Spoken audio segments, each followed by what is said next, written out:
Hello मेरे दोस्तों, कैसे हैं आप सब। वेल एंड गुड, बढ़िया। और हमारा चल रहा है चैप्टर ट्रांसपोर्टेशन प्रॉब्लम, जिसके अंदर मैंने आपको क्या क्या करा दिया मैं आपको बता देता हूँ। इलस्ट्रेशन नंबर 23 में आपको कंप्लीट करा चुका। इलस्ट्रेशन नंबर 24 में आपको कंप्लीट करा चुका, जिसके अंदर हम डीजेनरेसी का कॉन्सेप्ट सीखा था। इलस्ट्रेशन नंबर 25 मैं आपको नेक्स्ट क्लास में कराऊंगा, अभी नहीं, बड़ा क्वेश्चन है। 20 अभी छोटे छोटे क्वेश्चन करा रहा हूँ। इलस्ट्रेशन 26 में अभी कराऊंगा आपको, ये आज की क्लास में होगा, टुडे क्लास में होगा ये। 27 इलस्ट्रेशन में आपको करा चुका, ये मैं आपको करा चुका पिछली क्लास के अंदर, और 28 भी मैं आपको करा चुका पिछली क्लास के अंदर। अब बात करते हैं तो 26 की बात कर लेते हैं। तो 26 क्या कहता है, ध्यान देना सर, आज की क्लास में कम से कम 3 क्वेश्चन करने हैं, मैं एक्स्ट्रा क्वेश्चन भी करने हैं। ठीक, चलो पढ़ेंगे सर साथ साथ। अब मैन्युफैक्चर है डिस्ट्रीब्यूशन सेंटर, एक मैन्युफैक्चर के बाद डिस्ट्रीब्यूशन सेंटर है जो कि डिस्ट्रीब्यूट करते हैं, और 3 सेंटर है X Y Z. The center have 240 20 and 40 unit of his product. उस इन सेंटरों के पास प्रोडक्ट की 40 20 और 40 यूनिट है अलग अलग सेंटर्स पे। हिज रिटेलर आउटलेट, जिसको अब चाहिए, मतलब एक मैन्युफैक्चर डिस्ट्रीब्यूशन सेंटर है हमारे पास जो मैन्युफैक्चर करके डिस्ट्रीब्यूट करेगा। ठीक है, मतलब जितना मैन्युफैक्चर हुआ होगा प्रोडक्ट उसको डिस्ट्रीब्यूट करेगा। तो हमारे पास 3 सेंटर है, एक्स वाई जेड हमारे पास 3 सेंटर है। और ये रिटेलर को, जो दुकानदार होते हैं उनको आउटलेट करता है, उनको देता है। A B C D E, मतलब 5 रिटेलर है हमारे पास, जिनकी कैपेसिटी, जिनकी रिक्वायरमेंट 25 10 20 30 15 यूनिट रिस्पेक्टिवली है। ठीक है, the transportation cost in rupees per unit, मतलब इतने रुपए पर यूनिट होगी, मतलब एक यूनिट पे इतने रुपए की ट्रांसपोर्टेशन कॉस्ट लेगी between each center and each outlet in the given flowing table. ठीक है सर, ये नीचे देखिए टेबल आपको कहता है एक्स वाई जेड, कहता है एक्स वाई जेड, तो ये है डिस्ट्रीब्यूशन सेंटर। तो एक्स है, अगर ए के पास जाएगा तो 55 रुपए पर यूनिट की ट्रांसपोर्टेशन कॉस्ट लगेगी। एक्स से अगर बी के पास जाता है तो 30 रुपए पर यूनिट के हिसाब से लगेगी। जेड से अगर ई के पास जाएगा तो 30 रुपए पर यूनिट के हिसाब से ट्रांसपोर्टेशन कॉस्ट लगेगी। You have to find optimal distribution cost. तो क्या होगी ऑप्टिमल डिस्ट्रीब्यूशन कॉस्ट, बड़ा सिंपल है सर। पहले तो आप ये फॉर्मेट उतारेंगे दोस्त।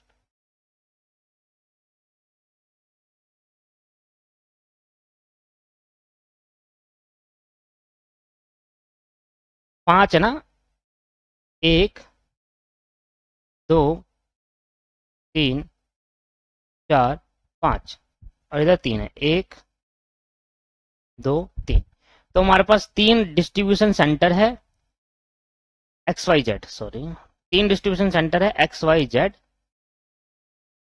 और 5 हमारे पास रिटेलर है जिनको हमें देना है। जल्दी से बताइए क्या क्या करेंगे। 55 30 40 50 40, 55 30 40 50 40, 55 30 40 50 40, 35 30 100 45 60, 35 30 100 45 60, 40 60 95 35 30, 40 60 95 35 30। यहाँ आपको दे रखा है सप्लाई, और यहाँ आपको दे रखा है इनकी डिमांड। तो एक्स वाई जेड कितनी सप्लाई कर सकती है, एक्स वाई जेड 40 20 40 यूनिट। तो 40 20 40 यूनिट, और ये डिमांड इनकी कितनी है, डिमांड इनकी है 25 10 20 30 15, 25 10 20 30 15। अब हम चेक करेंगे क्या ये डिमांड और सप्लाई इक्वल है या नहीं है। चलो करो, 40 प्लस 20 प्लस 40, ये आ गया यहाँ पर 100। चलो 25 प्लस 10 प्लस 20 प्लस 30 प्लस 15, ये आ गया 100। मतलब ये जो प्रॉब्लम है बैलेंस प्रॉब्लम है। अब तो छुट्टी, दोनों जगह 100 आ रहा है आपके पास। ठीक है, आपके पास कौन सी प्रॉब्लम है सर, ये बैलेंस प्रॉब्लम है। तो ये बहुत अच्छी बात है, चलो एक क्वेश्चन तो मिल गया बैलेंस प्रॉब्लम का। मुझे लगता नहीं था कि इंस्टीट्यूट पूछेगा आपसे एक क्वेश्चन भी बैलेंस प्रॉब्लम का, चलो कोई बात नहीं। अब बैलेंस हो या अनबैलेंस हो, सर कुछ भी पूछ ले, सब आता है हमें, है ना। पहले इसको कर लेते हैं copy.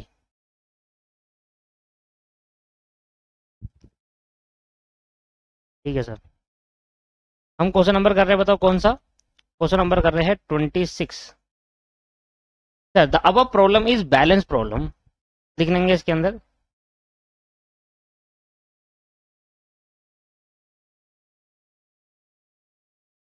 The above problem is balanced problem because total demand is equal to total supply। Total demand total supply के इक्वल है, तो अगर टोटल डिमांड टोटल सप्लाई के इक्वल है देन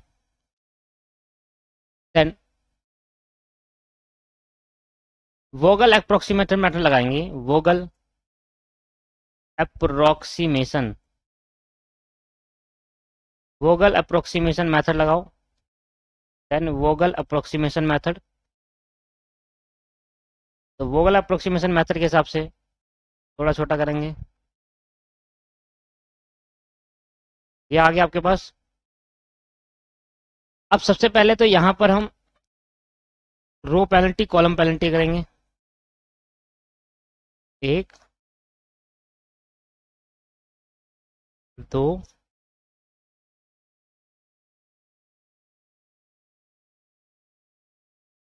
3 4 4 बनाते करो बहुत है।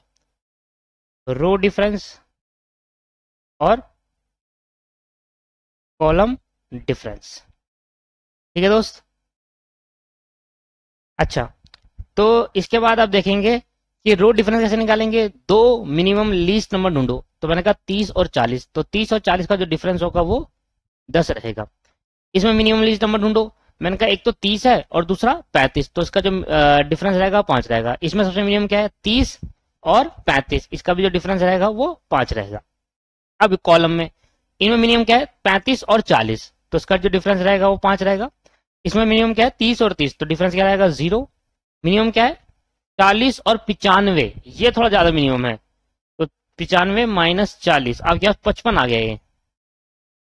इसमें मिनिमम क्या है 45 और 35, ये दोनों मिनिमम है 10। इन दोनों मिनिमम क्या है 30 और 40, मिनिमम है 10। तो इन रो डिफरेंस और कॉलम डिफरेंस में जो सबसे बड़ा है उसको आप लगाएंगे सर्कल। सर्कल लगाने के बाद उस रो में देखेंगे सबसे मिनिमम कहाँ है उस कॉलम में, तो ये है, तो यहां आप एलोकेशन कर देंगे। भाई कितने चाहिए 20, और कितने दे सकता है 40, तो 20 ही देंगे। जैसे हमने 20 दिया, ये आपके पास क्या हो गया 0 हो गया, और यहाँ आपके पास क्या बच गया 20 बच गया। कौन सा कॉलम गया आएगा, ये वाला कॉलम चले जाएगा। ठीक है सर। इसके बाद नेक्स्ट बात करते हैं, फिर दोबारा चेक करो कि सबसे मिनिमम क्या है 30 और 40, अभी मिनिमम 10 है। सबसे मिनिमम क्या है 30 और 35, अभी भी 5 है। इधर मिनिमम क्या है 30 35, अभी भी 5 है। इस कॉलम में 5 ही रहेगा, इस कॉलम में 0 रहेगा। ये कॉलम हम नहीं करेंगे, इस पे 10 और इस पे 10 रहेगा। अब 3 जगह आपको 10 लिख रहे हैं, 3 जगह आपको 10 लिखे हैं मैक्सिमम। तो इसमें सबसे बड़ा जो डिफरेंस है वो 3 जगह, 1 2 और 3।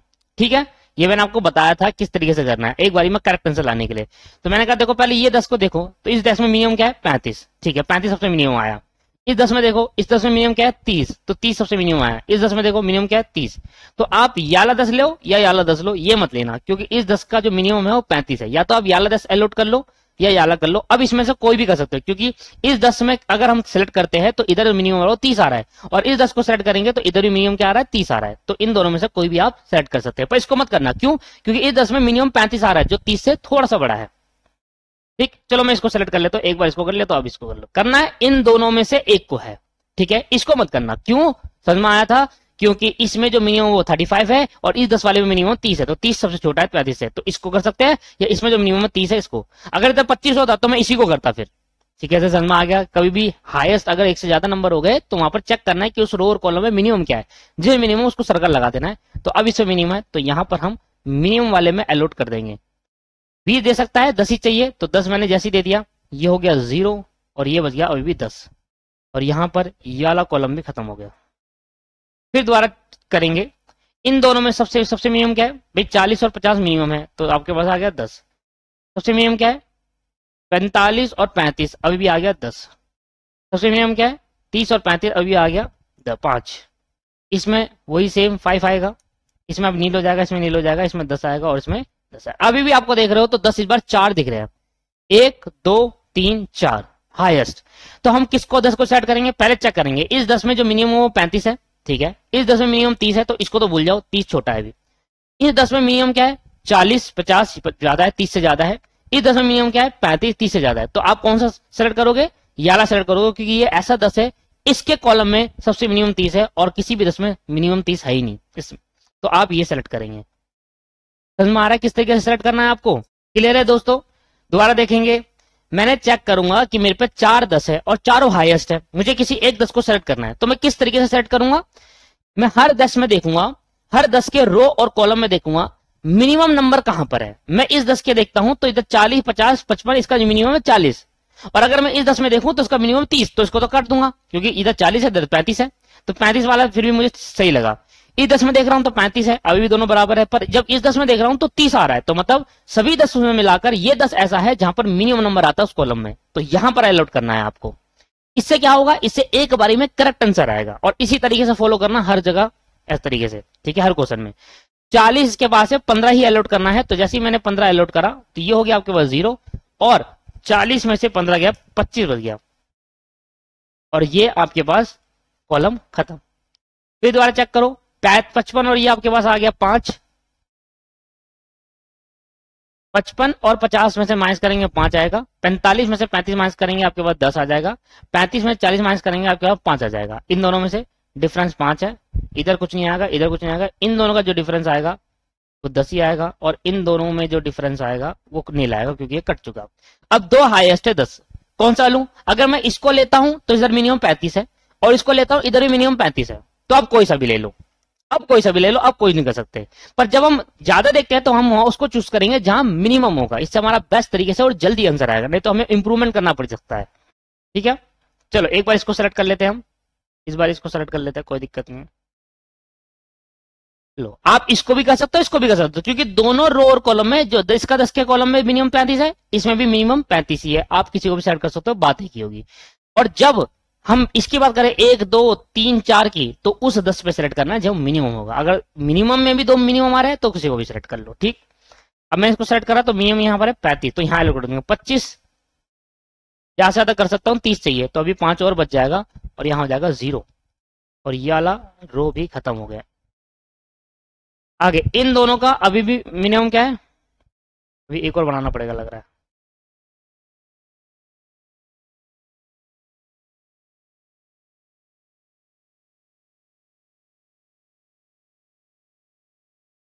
अच्छा, चेक करेंगे दोस्त, इन दोनों में से मिनिमम क्या है 5 है, 45 और 35 का मिनिमम क्या है 10 है। ठीक है, ये अब नील हो जाएगा क्योंकि कट चुका। 55 और 35 का जो मिनिमम है वो 5 है, ये कट जाएगा, ये भी कट जाएगा।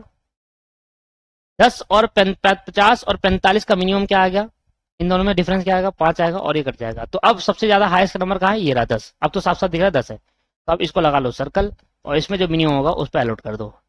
अगर आप पहले इस पे मिनिमम अलॉट कर देते ना, मान लो पहले इस पे ना करके इस पे कर देते, तो अगली बार इस पे आ जाता, बस यही होता, एक बार उस पे आ गया तो एक बार इस पे आ जाता, यही होता दोस्तों। ठीक है, तो इसलिए मैंने कहा कि जहां पर 2 नंबर ऐसे दिख रहे हैं और दोनों में मिनिमम आ रहा है तो किसी में अलॉट कर दो, क्योंकि एक अभी आपने इस पे अलॉट करा तो अगली बार इस पे आ जाएगा। ठीक है, और अगर इस पे अलॉट करा तो अगली बार इस पे आ जाता, इधर आ जाता। तो कितना चाहिए 25, और कितना दे सकता हूँ सिर्फ 20 दे सकता हूँ, तो जैसे ही मैंने 20 दिया तो ये बच गया 5, और ये हो गया 0, तो यहाँ पर ये रो भी अब कैंसिल आउट हो गई। अब क्या बचा, सिर्फ ये रो बची 55 5, ये बचा 5 1 2, बस 2 ही बची है, तो अलॉट कर देता हूँ। कैसे अलॉट करेंगे, देखो देखो सिंपल है भाई, 10 है इसके पास, इसको चाहिए 5, तो 5 इसने इसको दे दिया, 10 में से 0 हो गया, 5 इसको दे दिया तो ये 0 हो गया, और 5 इसको दे दिया तो ये 0 हो गया। ठीक है, अब एक ही बचा था तो उसी को अलॉट कर दिया डायरेक्टली, 10 थे 5 इसको दे दिया और 5 इसको दे दिया, तो कितना हो गया 1 2 3 4 5 6 7। कैसा आया, समझ में आया? जैसे जैसे मैं आगे बढ़ रहा हूँ वैसे वैसे आपको नए नए कंसेप्ट सिखाते जा रहा हूँ, और एक लास्ट कॉन्सेप्ट हमारा खत्म हो चुका है, मतलब कॉन्सेप्ट क्यों खत्म है, क्योंकि मैं आपको पिछली क्लास में लास्ट में एंड में बताया कि किस तरीके से कहीं अगर 2 दिखे तो किस तरीके से आपको सेलेक्ट करना है। ठीक है, समझ में आया? इसलिए मैंने कहा था जब भी कोई चैप्टर हम पढ़ते हैं उसका एंड ऑन दो, जब वो एंड हो जाता है तब आपको सारे कॉन्सेप्चुअली क्लियर होते रहते हैं, क्योंकि शुरुआत में हर चीज नहीं बताई जाती। ठीक है दोस्तों, तो इस तरीके से आपको खत्म हुआ, और यहां पर हम नंबर ऑफ एलोकेशन देखेंगे कि जो नंबर ऑफ एलोकेशन है वो किसके बराबर है, m + n - 1 के। अच्छा, एलोकेट कितना करा है मैंने जी, 1 2 3 4 5 6 7 7 जन 7 एलोकेशन कर दिए। और एम मेरा कितना है, एम मतलब रो, 1 2 3 रो है और 5 कॉलम है, तो 3 रो प्लस 5 कॉलम माइनस 1, 8 में से 1 गए तो 7, तो 7 बराबर 7। तो solution is non degenerate 1। The solution is non degenerate 1।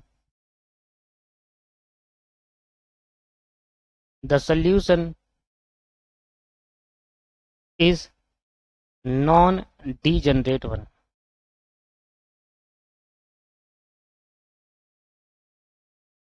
non-degenerate one. Therefore, we have to go for optimal solution. Therefore, we have to go for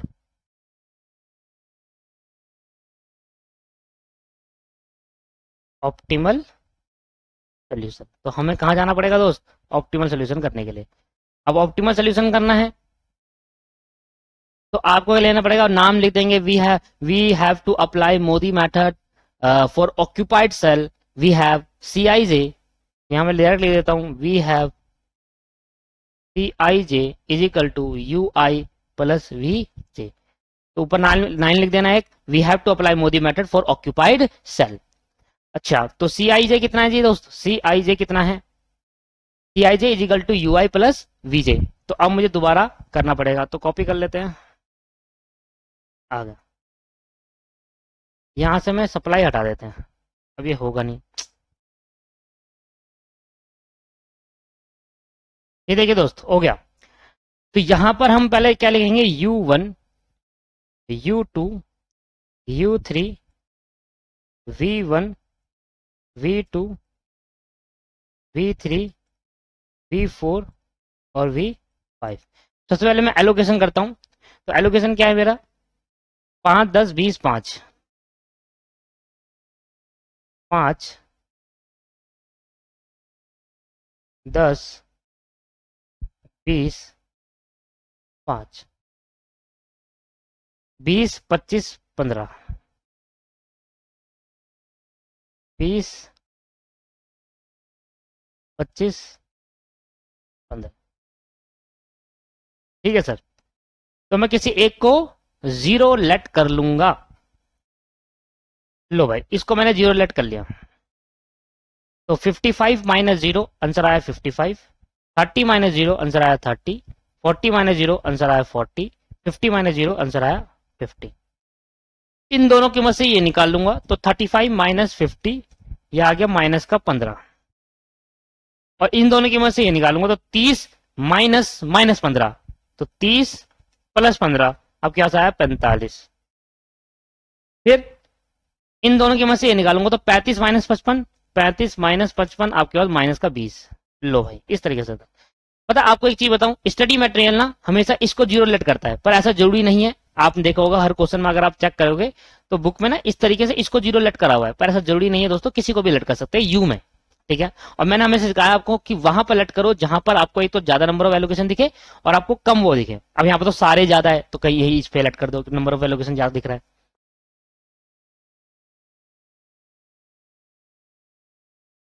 अब जैसे ये हुआ, हम क्या करेंगे, डेल्टा Ij निकालेंगे, वो होगा Cij is equal to UI plus Vj, ये होगा minus Cij minus UI plus Vj। अब कौन कौन से अनएलोकेटेड सेल है, तो डेल्टा क्या हो जाएगा, ये कितना है, रो 1 और कॉलम 5, तो रो 1 कॉलम 5, रो 2 देखना, रो 2 कॉलम 2 कॉलम 3 कॉलम 4 कॉलम 5 तीनों यहां पर, रो 2 कॉलम 2 रो 2 कॉलम 3 रो 2 कॉलम 4 रो 2 कॉलम 5। ठीक है, पांचों आ गए यहाँ पर। फिर रो 3 कॉलम 1 कॉलम 2 कॉलम 3, रो 3 के अंदर कॉलम 1 है, रो 3 के अंदर कॉलम 2 है, रो 3 के अंदर कॉलम 3 है। तो इस तरीके से आपके पास ये एलोकेशन आया।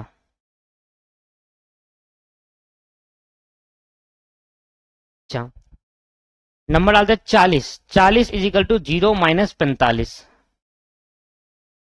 40 माइनस 0 माइनस 45 है ना, 0 प्लस 45। ठीक है दोस्त, इसके बाद 30 minus minus 20 plus 30 minus minus 20 plus 30। देखो पहले से ही मुझे पता चल गया, अब मुझे आगे बाकी आप सोल्व करना। देखो यही दिख गया -5 आ गया। अच्छा करना पड़ेगा, हाईएस्ट नंबर निकालना है ना, लगा हो जाएगा ऐसे। 30 में से 20 जाएंगे 10 बचेगा, 10 में से 30 जाएंगे 20 बचेगा। 100 -20 और +40, पहले लिखता हूँ 100 -20 +40, 45 -20 +50,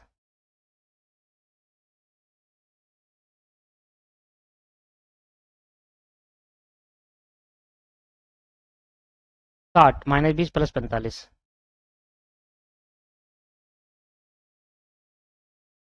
इधर 40 -15 +55, -15 +55, 60 -15 +30, 60 -15 +30,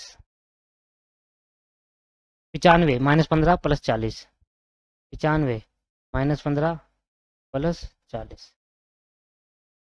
आओ सर 23, मतलब 100 में से 20 जाएंगे तो 80 बचेगा, 50 में से 20 जाएंगे तो 30, 45 में से 30 जाएंगे तो 15, 45 -20 कितना हो गया जी, 45 -20 तो हो गया 25, तो 60 में से 25 जाएंगे तो क्या बचेगा सर, 35 बचेगा। 55 में से पहले तो 15 हटा दो, फिर 40 में 40 गए 0, 30 -15 और -60 कर देंगे इसको तो 45, 40 में से पहले 15 हटा दिया, फिर 95 हटा, ये आ गया 70। मतलब एक ही आया नेगेटिव, एक की वजह से पूरा आंसर को हमें दोबारा, तो हाईएस्ट नेगेटिव नंबर ये दिख रहा है आपको।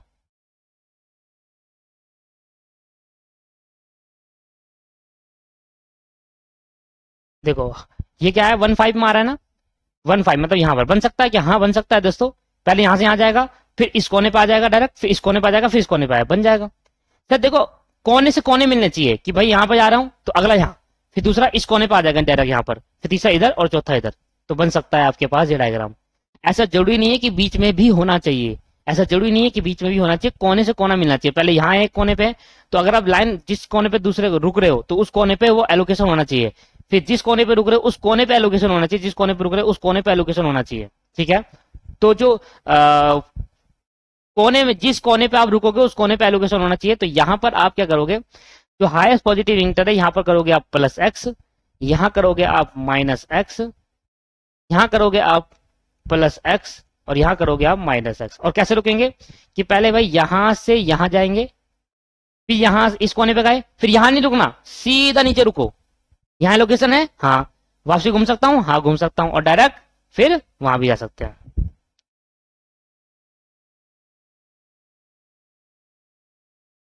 समझ में आ रहा है? काफी स्टूडेंट यहाँ पर जब मैं समझाता हूँ, काफी स्टूडेंट ऐसा भी हो सकता है ये सोच रहे हो कि भाई इधर भी होना चाहिए, ऐसा जरूरी नहीं है दोस्तों। आप मतलब जैसे कि यहाँ पर है, ठीक है, मान लो यहाँ पर होता तो यहाँ से अगर यहाँ आता, अगर यहाँ होता तो मैं वापसी वहां पहुंच सकता था। जरूरी नहीं है कि आपका यहाँ होगा तो यहाँ से घूम के यहीं आएंगे, कोने से कोने 2 डब्बे में। आप जहां पर रुकोगे उस रुकोगे जहां पर, उधर एलोकेशन होना चाहिए। तो मैं यहां से चला, यहां रुका तो यहाँ एलोकेशन था, यहां नहीं रुक सकता था क्योंकि एलोकेशन है ही नहीं। ठीक है, यहां नहीं रुक सकता, एलोकेशन नहीं है, तो यहां से सीधा डायरेक्ट यहां जंप करा, यहाँ पे ऐसे करता, यहां से यहां जंप करता, यहां जंप करता, अगर यहां और होता तो ये भी बन सकता था, है ना। तो जहां पर आप रुको वहां एलोकेशन होना चाहिए, फिर दूसरे मुड़ोगे वहां एलोकेशन होना चाहिए। तो मैं यहां से यहां गया, एलोकेशन था, यहां से यहां गया, एलोकेशन था, यहां से यहां गया, एलोकेशन था, यहां से आता। तो इस तरीके से आपका ये बन गया। तो पहले आप यहां गए, फिर नीचे आए, फिर आप इधर गए और फिर ऊपर गए। ठीक है, समझ में आया? तो जरूरी नहीं है बीच में होना चाहिए। तो ये कंफ्यूजन हो जाती है स्टूडेंट को, तो यहाँ पर ये क्लियर हो जाता है इधर। ठीक है, क्योंकि ज्यादातर क्वेश्चन क्या है, इसके आए थे, यहां से यहां घूमो, यहां से यहां घूमो, ज्यादातर क्वेश्चन इसके आए थे, तो वो मन बना लेते हैं कि भैया यही होगा, हर डब्बे में होना चाहिए। तो जरूरी नहीं है, दूसरे इस डब्बे में नहीं है तो दूसरे डब्बे में है, तो वहां डायरेक्टली रुक जाओ। ठीक है, मतलब सिंपल सा कॉन्सेप्ट ये है कि आप क्लोज लूप, इसको क्या कहते हैं हम, क्लोज्ड लूप कहते हैं। क्लोज लूप आप जहां बनाओगे, जहां क्लोज लूप बनाने के लिए आपको जहां आप रुकते हो वहां एलोकेशन होना चाहिए, बस वहीं रुक सकते हो, अदरवाइज नहीं रुक सकते। ठीक है, तो रुका रुका रुका वापसी घूम गया। तो हाईएस्ट नेगेटिव नंबर आपके पास क्या आ गया, हाईएस्ट नेगेटिव नंबर है हमारे पास डेल्टा 15 में, जो कि -5 है। अब -5 है तो इधर क्या करेंगे हम, इसको हम एलोकेट कर देंगे यहाँ पर हम, और यहाँ पर हम लगा देंगे -x + x। तो minimum value of value of x, तो एक्स की वैल्यू क्या होगी दोस्त, वैल्यू ऑफ एक्स, बताओ एक्स की वैल्यू क्या होगी, मिनिमम होगा किसका, जो नेगेटिव आइटम है उसका, मतलब ये नेगेटिव, इधर एलोकेशन है एक और इधर एलोकेशन है एक, तो 5 और 15 का जो मिनिमम होगा वो 5 होगा, तो 5 और 15 का जो मिनिमम होगा, तो एस की वैल्यू आ गया 5। अब एलोकेशन करूंगा ध्यान से, फिर दोबारा देखेंगे, बन गया एलोकेशन, देखना सर। सबसे पहले मैं एलोकेशन करूंगा यहां पर, इन सबको कर लेता हूं, मतलब 1 2 3 को और इसको, तो 5 10 20 20, इधर ही हुआ था ना, लूप नहीं बना था, तो 5 10 20 और 5 10 20 और 20, ठीक है। अब यहाँ 1 2 3 4 में लूप है, तो जो मेरी एस की वैल्यू आई 5, क्या करते हैं इस 5 को जहां माइनस सकते हैं यहां पर माइनस करेंगे, यहाँ 5 ऐड करेंगे, यहाँ 5 ऐड करेंगे और यहाँ माइनस करेंगे, तो ये हो जाएगा 0 5, है ना, 5 में 5 के 0, इधर 5 ऐड करना है तो 5 एलोकेट कर देंगे 5, यहाँ कितना हो जाएगा जी 25 से 30 हो जाएगा और ये 10 हो जाएगा, तो 0 5 30 और 10, 0 मतलब कोई एलोकेशन नहीं, 5 30 और 10, तो अभी मेरा नंबर ऑफ एलोकेशन क्या है, 1 2 3 4 5 6 7, नंबर ऑफ एलोकेशन बराबर है, लिख देते हैं, नंबर ऑफ एलोकेशन बराबर है m प्लस n माइनस 1 के, जो कि है 7 और 7, तो आंसर को डिजेनरेट 1 नहीं है, तो अभी आंसर को हम ऑप्टिमल के लिए जा सकते हैं। Again optimal test, again optimal, तो अब हम ऑप्टिमल टेस्ट करेंगे, तो सर इसको कॉपी कर सकता हूं मैं,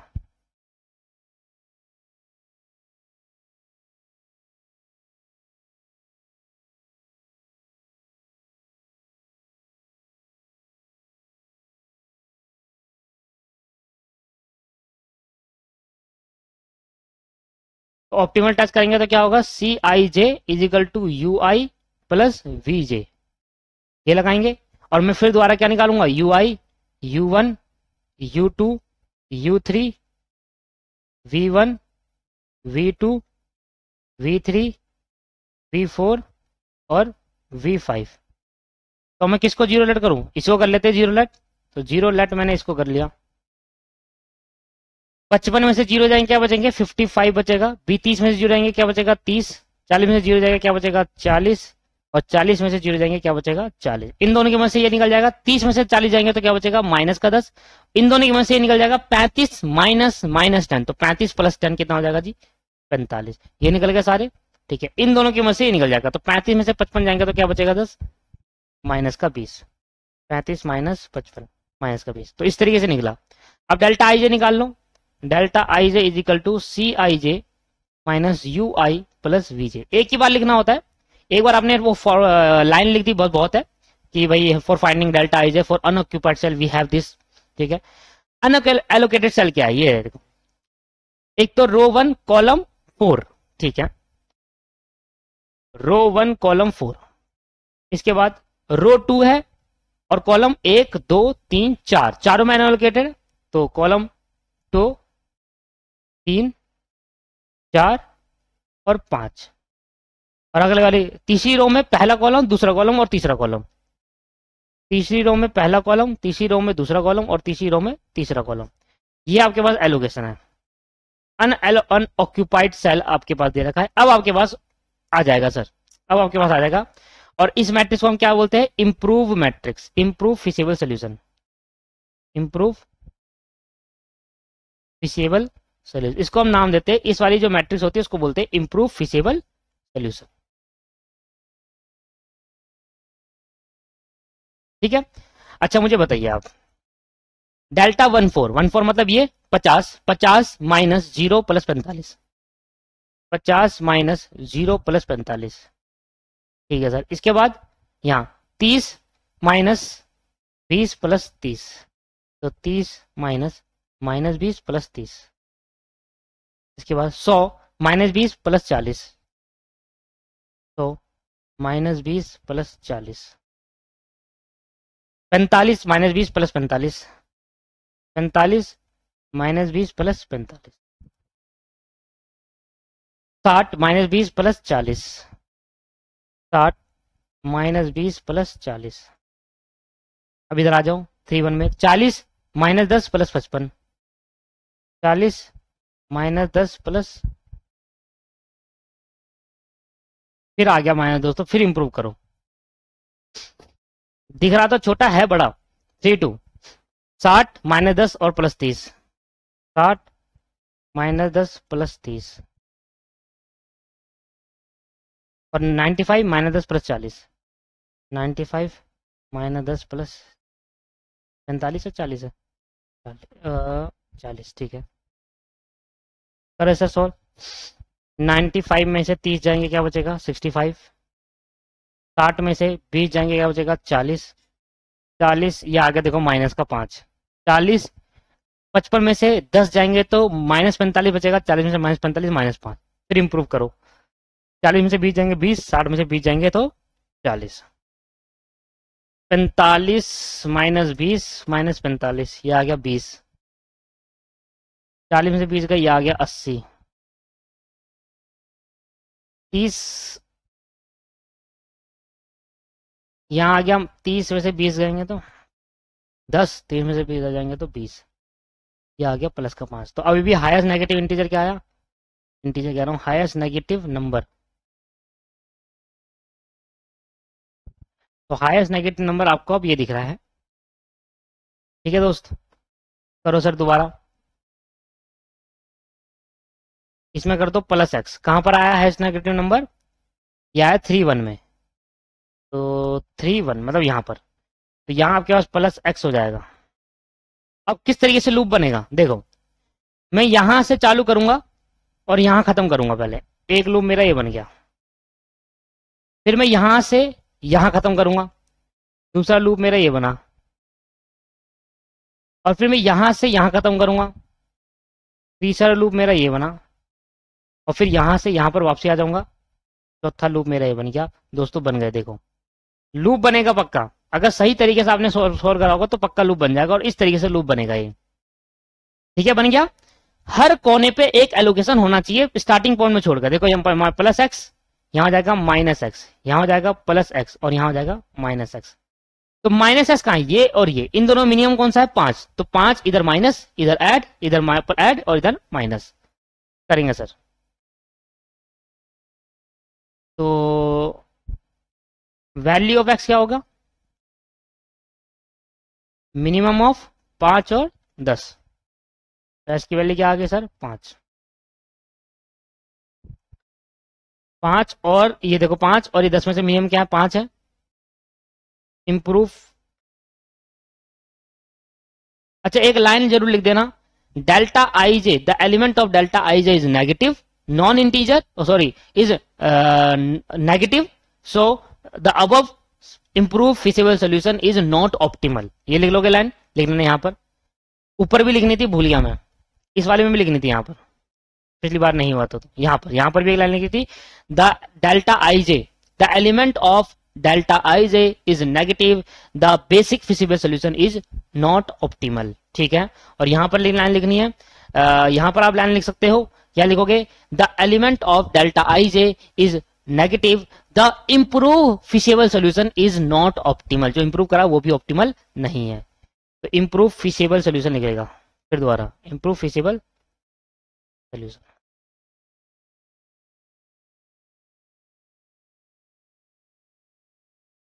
अब देखो ये 5 यहां से हट जाएगा, क्योंकि यहाँ 5 माइनस था, यहाँ पर 5 ऐड था, तो यहाँ पर अब हो जाएगा 10, यहाँ पर क्या आ जाएगा दोस्त 10 आ जाएगा, यहाँ प्लस एक्स था तो यहाँ पर आ जाएगा 5, और यहाँ 5 माइनस था तो यहाँ पर माइनस हो जाएगा 5।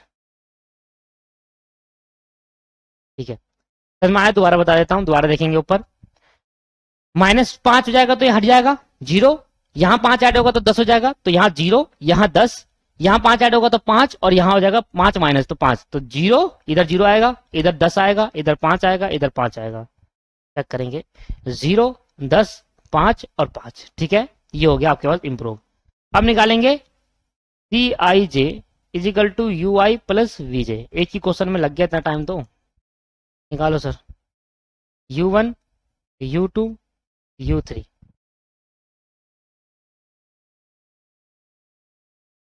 V1, V2, V3, V4, V5। अब इतना बड़ा क्वेश्चन आया ना तो समझ लेना आपको कम से कम 15 से 20 नंबर का होगा भाई। ये क्वेश्चन ऐसा पूछेगा ही नहीं आपसे, इतना बड़ा तो ना, क्योंकि उनको सारे क्वेश्चन देने हैं, तो इतने बड़े बड़े क्वेश्चन नहीं पूछेगा जिससे आपको इंप्रूव करना पड़े। और ये पूछेगा कि एक बार इंप्रूव करने में आपका आंसर आ जाएगा, 10 नंबर का आएगा क्वेश्चन कि एक बार इंप्रूव करो, खत्म कहानी।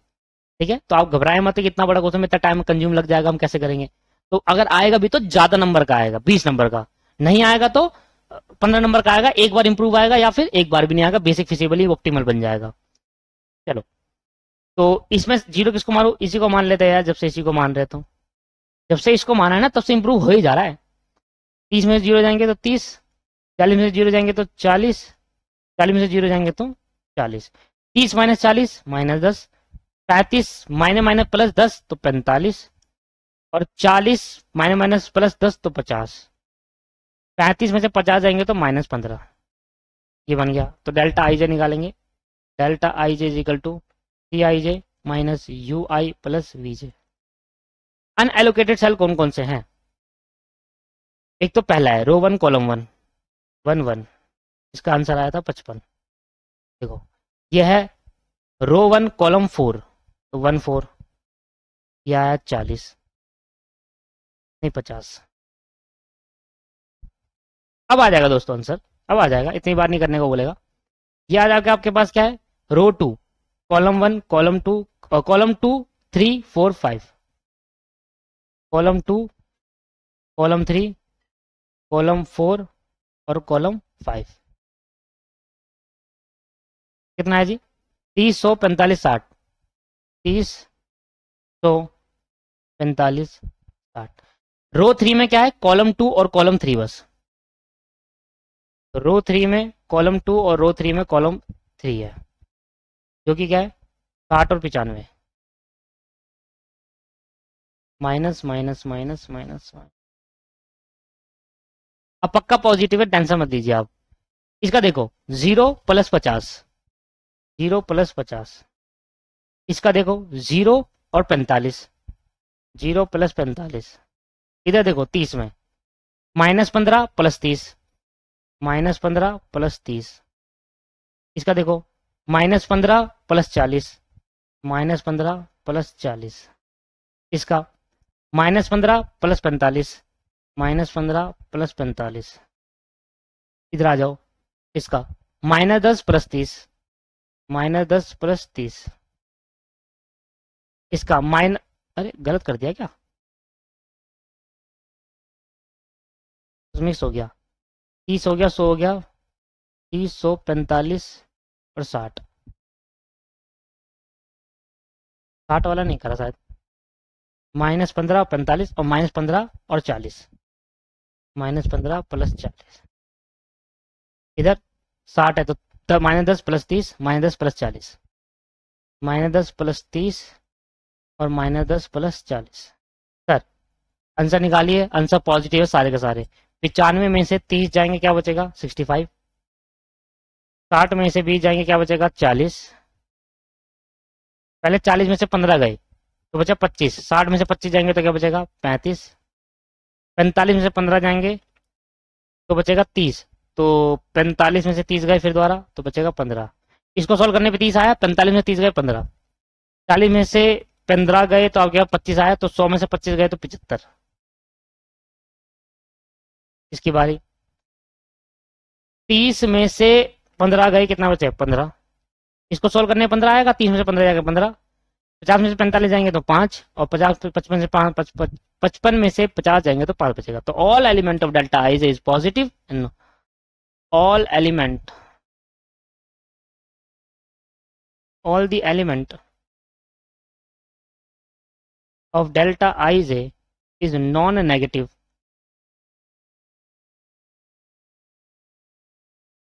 The second improve basic solution, the second improve feasible solution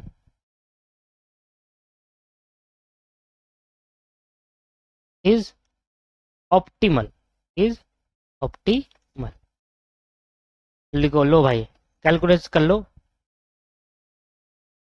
calculating optimal distribution cost, यही पूछा था क्वेश्चन में। कैलकुलेटिंग ऑप्टिमल डिस्ट्रीब्यूशन कॉस्ट, छोटा छोटा करके बड़ा हो गया, ये तो पूरा 25 की तरह ही बन गया। 25 में भी 2-3 बार इंप्रूवमेंट है। देखो एक ही फॉर्मेट है इसका, यहां बनेगा डिस्ट्रीब्यूशन सेंटर, यहां बनेगा रिटेल आउटलेट, किससे किसको भेज रहे हैं, ठीक। फिर इसके बाद बढ़ेगा कितनी क्वांटिटी में भेज रहे हैं, कॉस्ट पर यूनिट क्या है, और टोटल कॉस्ट क्या है। ये एक ही तरीके से बनता है और इसको हर क्वेश्चन में एक ही तरीके से बनाना है, सिंपल। पहले आएगा फ्रॉम, किससे किसको भेज रहे हैं, कितनी क्वांटिटी भेज रहे हैं, एक क्वांटिटी भेजने में कितने पैसे लगेंगे और टोटल कॉस्ट कितनी लगेगी, बस। देखिए सर, डिस्ट्रीब्यूशन सेंटर देखिए ऊपर वाला इंप्रूव वाला, तो पहले एक्स भेज रहा है बी सी ई को, एक्स भेज रहा है बी सी ई को, उसके बाद वाई भेज रहा है ए को, बस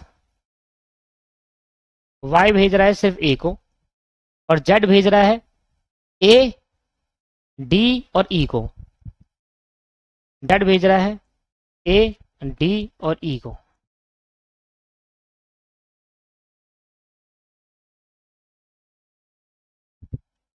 यह जाएगा टोटल कॉस्ट। अब कितनी क्वांटिटी भेजा, तो जहां लोकेशन उसकी क्वांटिटी देख लो, 10 20 10 20, इसने 10 भेजी, 10 20 10 20, और एडीई को 5 30 5 5 30 5, ये तो था क्वांटिटी जो भेजी। अब कहां पर भेजी, इससे इसको भेजी, तो 30 40, ये हो गया कॉस्ट पर यूनिट, एक यूनिट भेजने पे 30 रुपए लगेंगे, 10 यूनिट भेजने पे 300 रुपए लगेंगे, तो 30 40 40 35, 30 40 40, ये है कॉस्ट पर यूनिट, मतलब एक यूनिट भेजूंगा तो 30 रुपए लगेगा, 10 यूनिट भेजूंगा तो 300 रुपए लगेंगे, ठीक है। ये वाली होती है कॉस्ट पर यूनिट, ये हो गया यूनिट जो भेजी, और ये होगी उस यूनिट को भेजने पे, एक यूनिट भेजने पे 40 रुपए की कॉस्ट, तो 40 35 30,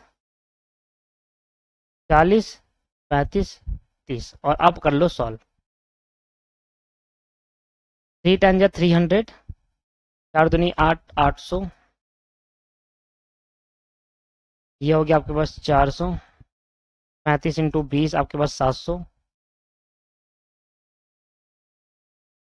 ये आपके पास 200, 35 इंटू 30 ये आपके पास 1050, 15 ये आ गया 150, तो 150 प्लस 1050 200 700 400 800 और 300, ये आ गया 3600। तो यह है optimal cost and optimal distribution. ऐसे डिस्ट्रीब्यूशन करोगे तो सबसे कम कॉस्ट जो आएगी वो 3600 आएगी। तो यह है क्वेश्चन की दोस्तों, यह आए आपकी टोटल कॉस्ट, और यहाँ पर आपका क्वेश्चन खत्म हो गया है, ठीक है। तो क्योंकि ये बड़ा क्वेश्चन था, टाइम कंज्यूमिंग हो गया इसका ज्यादा, तो अब मैं आपको नेक्स्ट जो क्वेश्चन है वो आपको नेक्स्ट क्लास में कराऊंगा। अभी थोड़ा 2-3 समय और लग सकता है, क्योंकि अभी हमारे पास और भी बहुत सारे क्वेश्चन है, जैसे कि मैं आपको दिखाता हूँ। एक्स्ट्रा क्वेश्चन में आपका एक और क्वेश्चन है, देखो जी। तो क्वेश्चन नंबर 43 आपको बुक में मिलेगा। तो ये ट्रांसपोर्टेशन प्रॉब्लम का है, एक वाला क्वेश्चन, ये आपको होमवर्क में करना है, नेक्स्ट क्लास में कराऊंगा आते ही 43। फिर क्वेश्चन नंबर 44 ये भी ट्रांसपोर्टेशन प्रॉब्लम का है, ये भी आपको होमवर्क में करना है, ठीक है। फिर क्वेश्चन नंबर 45 ये भी ट्रांसपोर्टेशन प्रॉब्लम का है, ये भी आप होमवर्क में एक बार ट्राई करें।